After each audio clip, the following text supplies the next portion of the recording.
Justin Jefferson has signed his massive contract, but what does it mean for the Vikings? How is it going to affect the other teams in the league who are yet to sign their star wide receiver to their first major contract? Well, myself, Will and Peter will give you the British take from this side of the pond. Let's get into the action.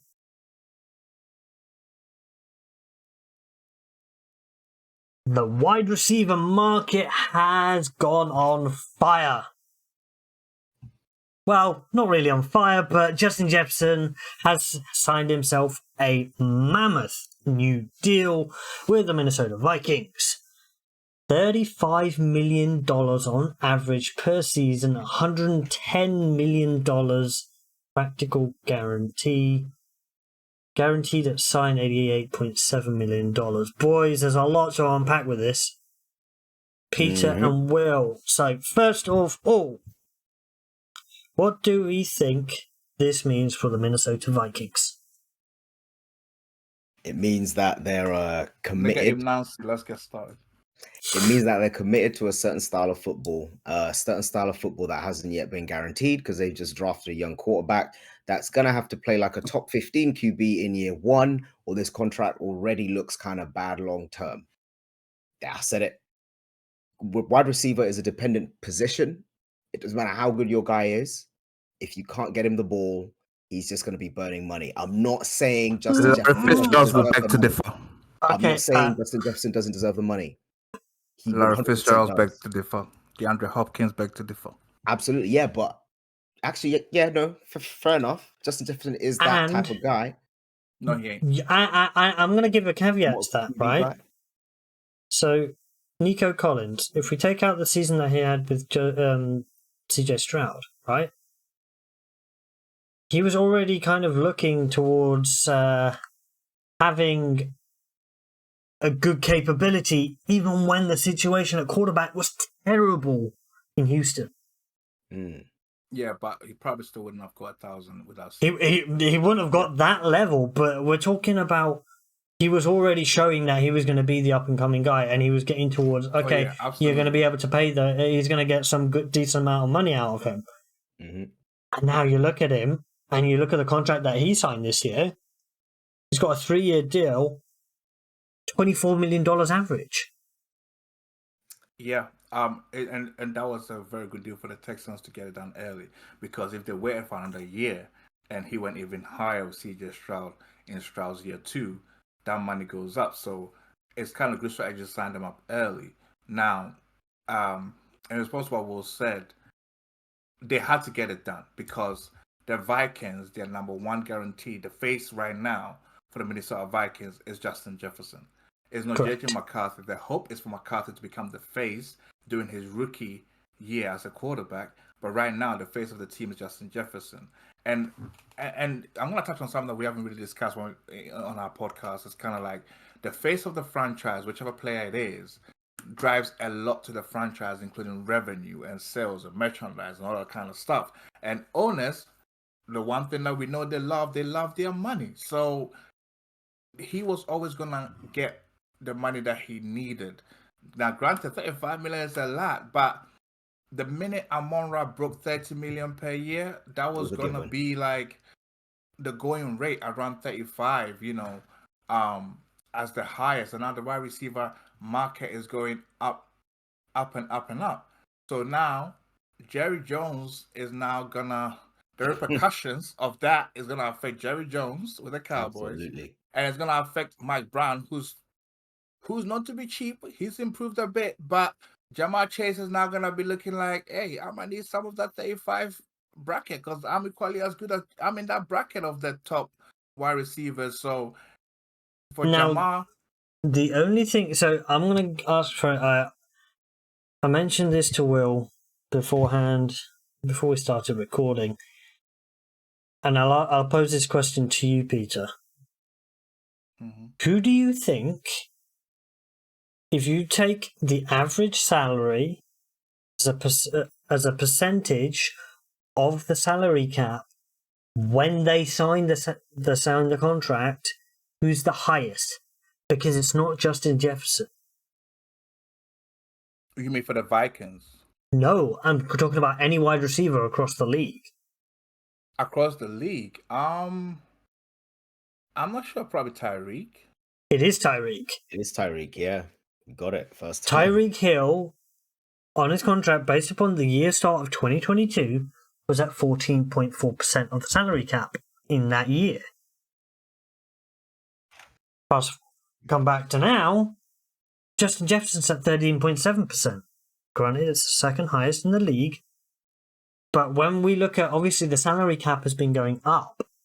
Mm-hmm. And we've seen that the wages for the wide receivers has been going up. But it's going up generally in line with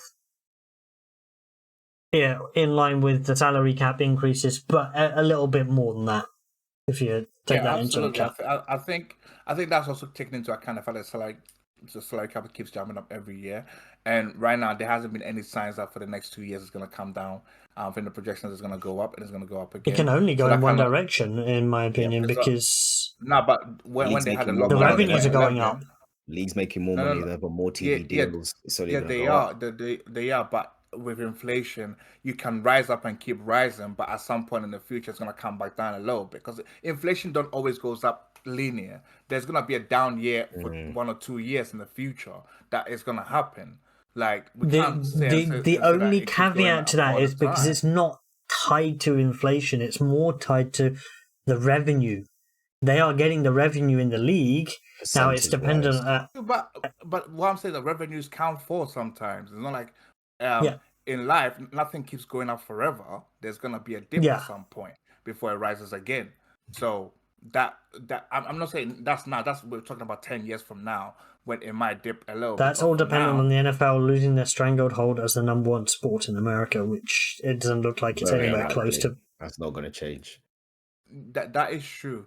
But in relation to the deal, great deal for Justin Jeff. I'm happy for him. He got his money. He truly deserved it. Being like he's currently he's either the best wide receiver in the league or top 2. He's definitely not 3. He's either 1 or 2. I think he's definitely the most. I think he's definitely the most commercially viable, mainly because a lot of the young kids, adore him. Like he's huge. You know, obviously you do have your Jamar Chases, you have your CeeDee Lambs, but when it comes to like the popularity, all the kids love Justin Jefferson. So I think in terms of like a brand, he is the Vikings. Just like how Adrian Peterson in his tenure, in his prime, was the face of the Vikings. Justin Jefferson now carries that torch. When you think of Minnesota, it's Justin Jefferson. He is their face. Yep. He is the face of the franchise. They have to pay him that money.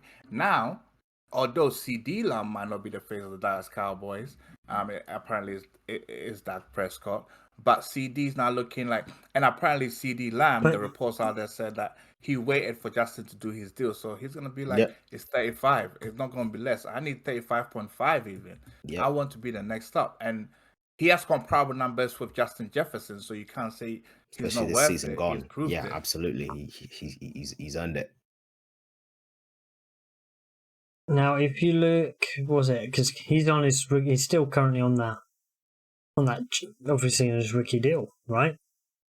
Is he on the? Yep. I think he's same year.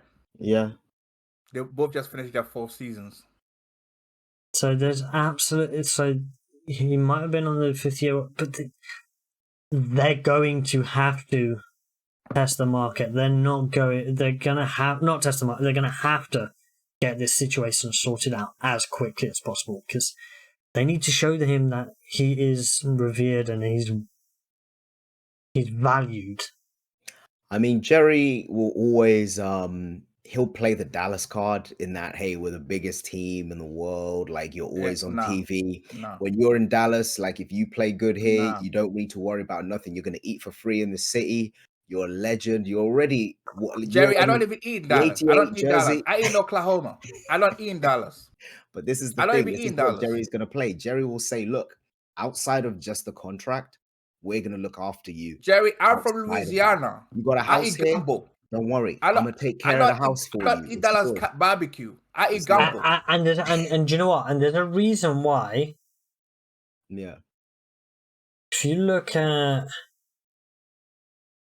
what some of these guys are getting paid at the moment on Dallas, it's going to have to change, right? Yeah, I mean, right now, But I he mean, always if I look at salary splurges. cap space, yeah, let me have a quick look at the salary cap space. I just want to see something here because And there's a there's reason a why. reason why they have to get it sorted and have to get it sorted quick. Absolutely, because They're gonna have to pay Micah. Yeah, he hasn't Micah's showed up taking at no OTAs discount. and he wants his money too. Micah wants his money. He doesn't play this stuff. Like Micah is, I'm telling you now, I'm calling it He now. didn't show up at OTAs. I'm Like, calling okay, it so now. right now, as of right now, salary cap space wise, in terms of the NFL, the Dallas Cowboys, how much cap space do they have? They have 10 million. They're gonna have to do some cap wizardry to pay these guys, and if they're gonna pay CD and Micah this year, their money has to kick in from next year. Can't kick in from this 2024. Don't forget, Micah's only in year 4, right? Yeah. Well, he's missing OTAs, so some He's missing like OTAs. if he wants He's it at already the end of the he's already playing the games to try and get the money, right? But exactly, he wants it early. I mean, sometimes, but the funny thing is, well, the Cowboys can do extensions for both of them because looking at 2025 salary cap space, that's well, going obviously into next Dak, season. we don't know. Like he's going to be testing free agency. There's no guarantee he's going to be coming back to Dallas after this season. I don't think they're gonna bring Dak back because if they would have extended him already. I think so. Because you can do extensions, but then you can delay what year the extensions start essentially. So if Dak, they could have done a deal for it to start in 2025 now, but if you wait till like he plays the 2024 season, he's gonna want premium compared to what the market is offering Dak. But when you look at the Dallas Cowboys, they have we know $69 million. long term it's done. Because right now they're talking up Trey Lance and Mike McCarthy is developing him behind the scenes and stuff. But I think they're gonna go that direction, and then if Trey Lance don't work out, maybe look to draft a quarterback or something. If he doesn't work out, they're not going to win a lot of games, which gives them an opportunity to maybe draft the guy of the future or move up potentially. So this is kind of like a win-win. It's kind of like Jerry Smart. He's selling a potential bad season. He's giving another guy a chance that could do well for him. But even if they don't, oh well, we got a high draft pick. We can get our QB. So this is why I think I've got a conspiracy theory here. It just popped into my head. Okay, so what if all of this is long-term planning? Because remember, NFL they plan some of these things long-term, right? What if Dion has always been Jerry's guy? Jerry paid Dion all those money, and they've always had good connections. What if Jerry decided not to do anything this offseason? Cowboys tanked the season a little bit.